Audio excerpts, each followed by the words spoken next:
আসসালামু আলাইকুম। আশা করি সবাই ভালো সুস্থ আছো। আলহামদুলিল্লাহ আমরা ভালো আছি। Hello guys, welcome back to our channel. চলে এলাম নতুন একটা ভিডিও নিয়ে। আশা করি ভিডিওটা তোমাদের ভালো লাগবে বন্ধুরা, তাহলে দেখতে থাকো।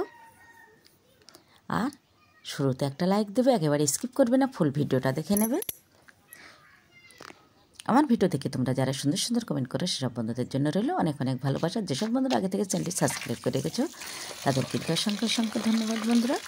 এখন নতুন পটল, একেবারে কচি কচি পটল দিয়ে কিন্তু রুই মাছ দিয়ে ঝোল বানালে সেটা কিন্তু অনেক অনেক মজার হয়। আমি সেই রকমই সুন্দর একটা রেসিপি নিয়ে তোমাদের সামনে চলে এলাম। জানি না ভিডিওটা কিভাবে একটু এলোমেলো হয়ে গেল, ঠিকভাবে সুন্দরভাবে ভিডিওটা কিন্তু বানিয়েছিলাম। যাই হোক বন্ধুরা, একটু কষ্ট করে দেখে নাও। এখানে বড় সাইজের রুই মাছ আমি কাটাকুটি করে সুন্দর করে ধুয়ে নিয়েছি। আর সবশেষে প্রতিদিনের মতো হাজব্যান্ড কিন্তু মাছগুলো আরেকটু চেক করে দেখে দেয়, একেবারেই যেন কোনো আঁশ না থাকে। চটজলদি রান্না বানাতে হয়, এই জন্য একেবারেই হাতে সময় কম থাকে। তাহলে চলো রান্নাটা করে নিই। বড় সাইজের সেই রুই মাছে এখন আমি লবণ ও হলুদ মাখিয়ে নেব।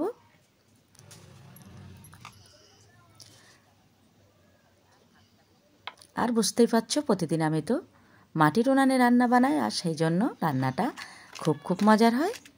এক সাইডে আমি ভাত বসিয়ে দিয়েছি আর এক সাইডে চাটুই বসিয়ে দিয়েছি। লবণ ও হলুদ সুন্দর করে মাখিয়ে নিয়ে এই মাছটাকে আমি লাল লাল করে ভেজে নেব।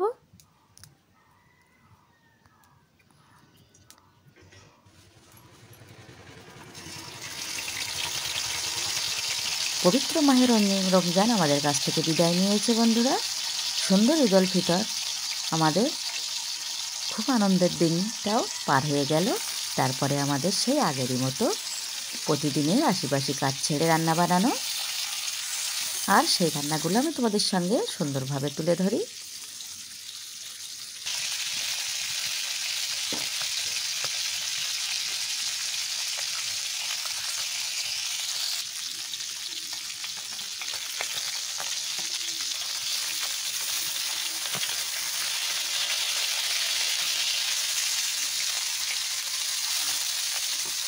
একেবারেই তাজা জ্যান্ত মাছ ছিল, সেটাও আমি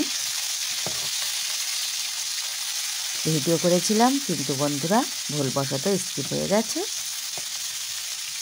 একেবারেই তাজা মাছ কিন্তু বেশি কড়া করে ভাজার দরকার পড়ে না, অল্প অল্প ভাজা করে নিয়ে সেই তরকারিটা বানালে কিন্তু তরকারিটা খেতে একটু মিষ্টি মিষ্টি লাগে আর বেশ ভালো লাগে। মাছটা ভাজা করার পর আমি আলু ও পটলগুলো একটু ভাজা ভাজা করে নেব, একেবারে লাল লাল করে ভাজা করে নেব না। সবজি থেকে যে একটা পানি বার হয় সেই পানিটা যেন শুকিয়ে যায়, এরকমভাবে আমি একটু লবণ ও হলুদ দিয়ে নাড়িয়ে নেব।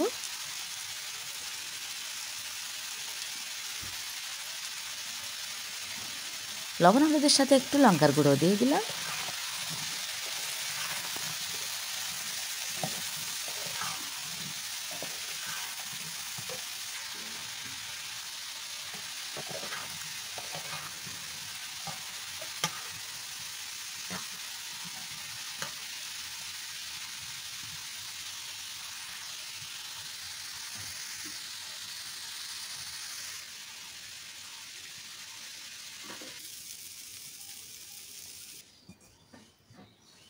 পটল আলু ভাজা আমার কমপ্লিট, মাছটাও ভাজা হয়ে গেছে দেখলে। এখন আমি উনানে কড়াই বসিয়ে দিলাম।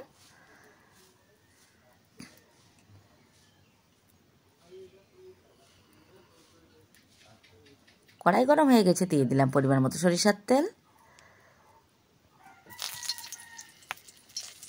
দিয়ে দেবো অল্প পরিমাণে পেঁয়াজ কুচি,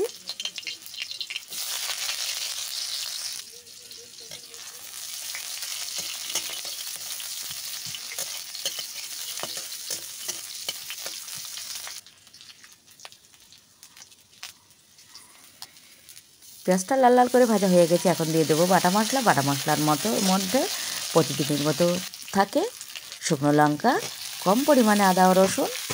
মশলাটা একটু নাড়িয়ে নিয়ে আমি ভেজে রাখা পটল আলুটা অ্যাড করে দিলাম। এখন আমি কিছুক্ষণ ধরে নাড়িয়ে নেব।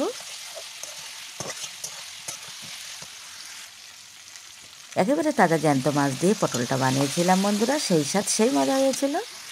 আর কাঠের জালে রান্না বুঝতেই পারছো, স্বাদটা একটু বেশি হয়। শেষে আমি ছোট্ট একটা টমেটোর টুকরোও দিয়ে দিলাম কষানোর সময়। এখন আমি পরিমাণ মতো ঝোলটা দিয়ে দিচ্ছি। পানিটা আমি একটু বেশিই দিয়েছি, যেহেতু জ্যান্ত মাছ একটু বেশিক্ষণ আমি ফুটিয়ে নেব। ফুটন্ত ঝোলের মধ্যে আমি মাছগুলো সাজিয়ে দিলাম।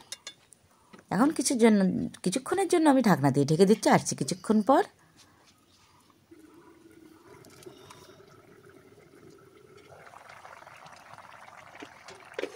ঢাকনাটা খুলে একটু নাড়িয়ে নেব। আর এভাবে ঝোলঝোল অবস্থায় আমি পটলটা নামিয়ে ফেলবো। আর এভাবে ভিডিওটা আমি শেষ করব। যদি কিছু ভালো লেগে থাকে চ্যানেলটি অবশ্যই সাবস্ক্রাইব করবে। নামানোর আগে আমি একটু জিরা গুঁড়ো দিয়ে দিলাম। আবারও দেখা হচ্ছে নতুন কোনো ভিডিওর সাথে। ততক্ষণই আমার সকল বন্ধুরা ভীষণ ভীষণ ভালো সুস্থ থেকো। একেবারে ফাইনাল লুকটা তোমাদের দেখিয়ে দিলাম। প্রতিদিন রান্নার পরে আমি একটা অন্য কড়াইয়ে নামিয়ে নিই, আর সেটাই তোমাদের সঙ্গে আমি শেয়ার করি। একেবারে খাওয়া দাওয়ার সময় এসে গেলাম।